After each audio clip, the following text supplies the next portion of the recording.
Hi, I'm Tony Stefani of Hillside Christmas Tree Farm. I want to get this video out before we got too far in the season, and I think it is something that's very important, and that is kind of keeping notes of your sales and your sales season and just kind of how things are going.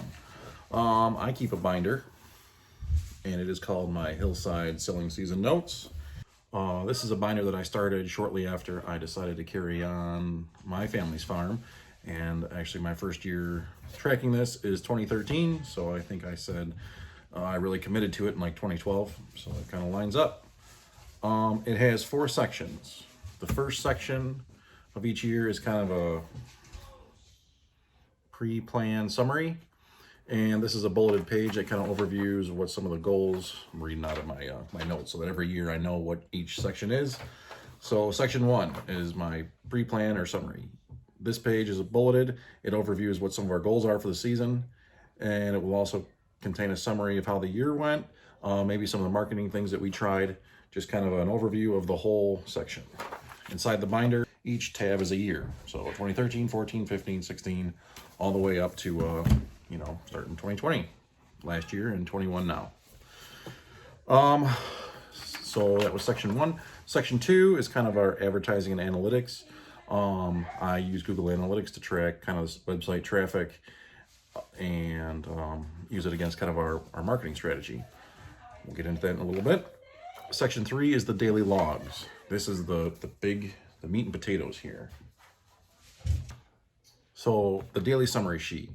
I think this is the most important section. This is the thing that really changes year after year, and you kind of start to understand the trends and things that are affecting how your sales are going. I'll show you a close-up real quick in a minute here, but a high-level view is I keep track of what day, what the weather was like, how many trees we sold, and by type, what we were staffed, and kind of any other notes or comments.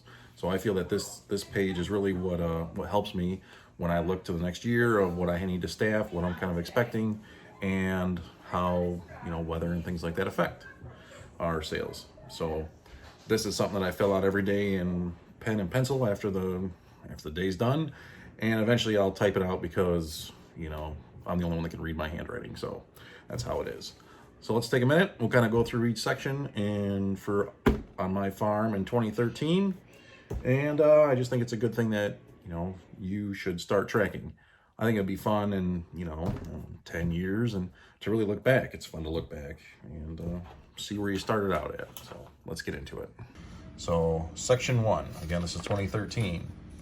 So what is something I tried? I tried printing off coupons and giving them out. I had a friend that worked at a bank. His name is Dave.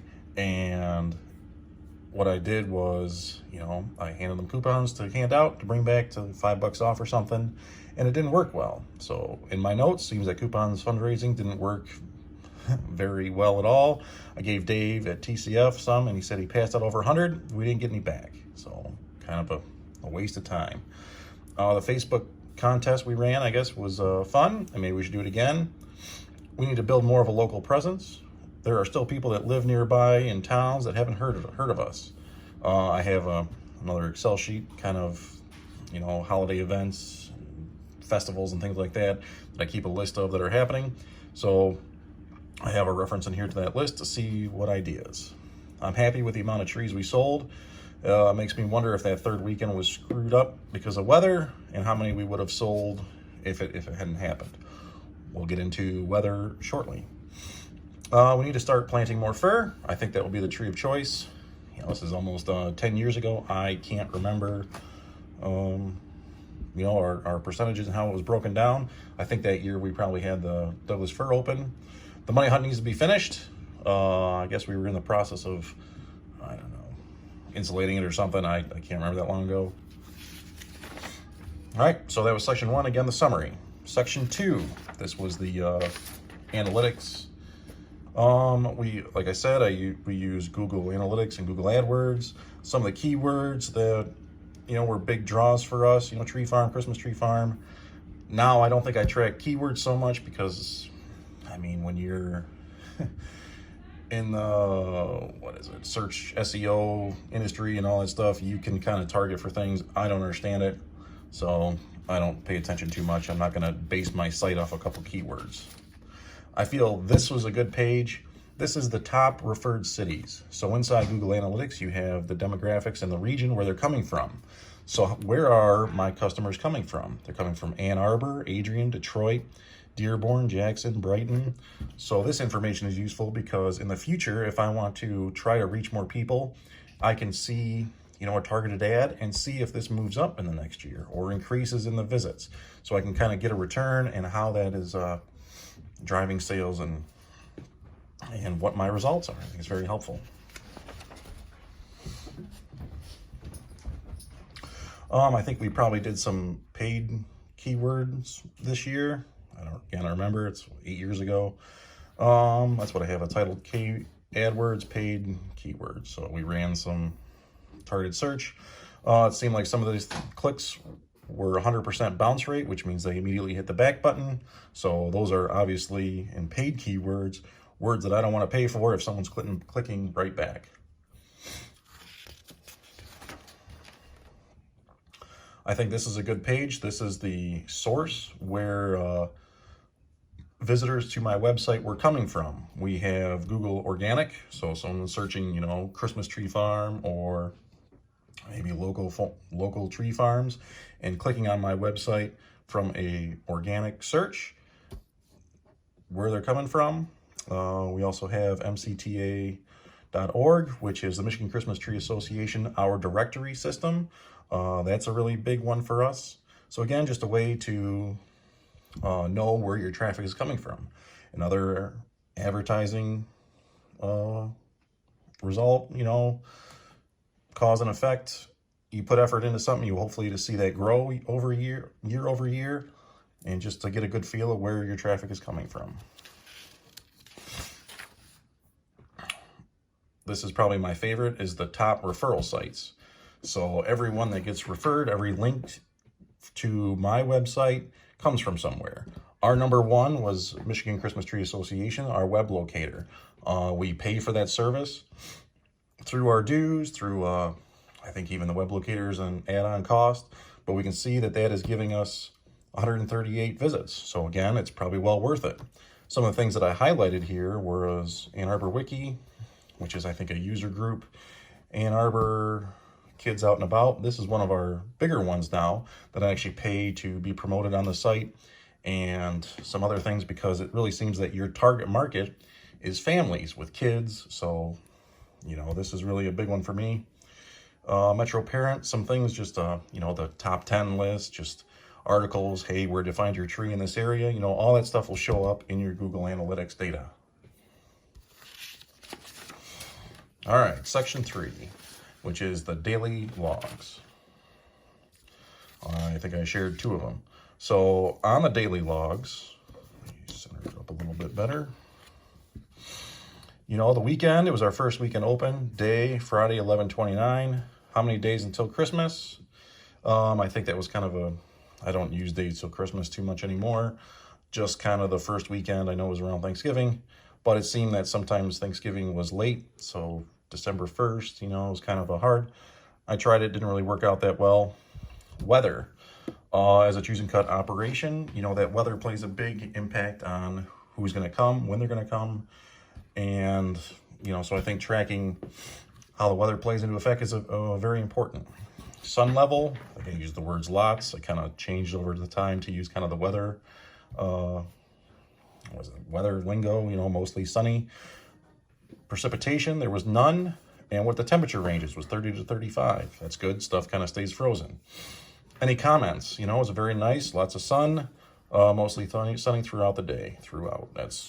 I don't really spend a lot of time on English because I'm the one that reads this usually. Trees sold. I had it broken down at, I guess, earlier in the development of this thing. By time, I only break it down into pine, spruce, fir now. So here we can kind of see by time how our staffing was. Total trees sold on this day was 52. Our staffing. On our farm, we have the warming barn, we have our shake and bale area, we have tractor drivers, and we have a greeter. So how are we staffed throughout the day? By hour. You see we had 2 in the kitchen all day, Shake and bale, 1 plus me. And from until noon, then we got our second guy, and he went home. So our staffing throughout the day. Greeter was Tony and another person. So we have, me bouncing back and forth a little bit, and other comments. So things that happen.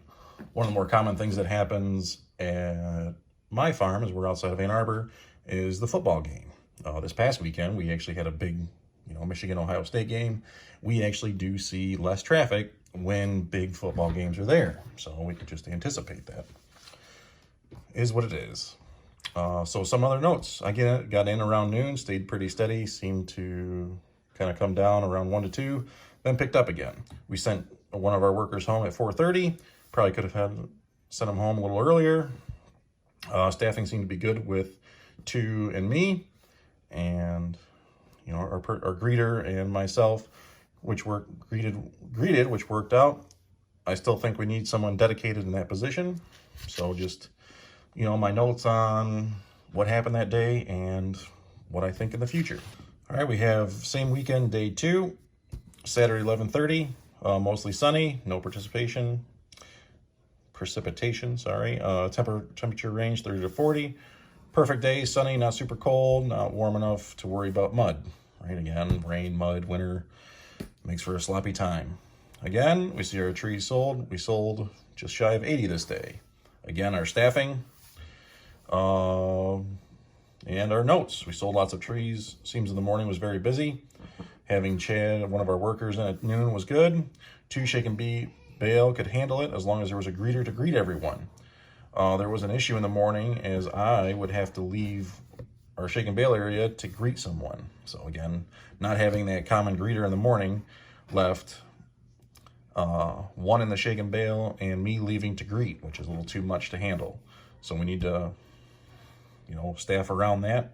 And again, that's the day before I kind of mentioned about having a designated greeter, which would alleviate that. So these notes help you plan your staffing in the future. And then we had to have 2 tractor drivers starting at noon. Fast forwarding into now, when I review this before the season, one of the things was my dad and I were talking about maybe not having 2 drivers on the first day. Reviewing these notes, I went back a couple of years, and in there it says we needed 2 drivers starting at 10. We needed 2 drivers starting at 10. So with that information, we had it, and we decided that we're going to have 2 drivers, and it worked out. It helped us.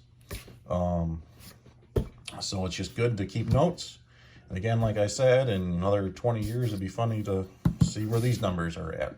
So I hope you like this video. I think it's a good one. I thought about it last year, but I think I got to it too late. So I really wanted to get this out, before a lot of farms close up. I don't think it's too late now if you can remember, but take notes, learn from the past, always continuously improve. So hope this helps, and thanks for watching.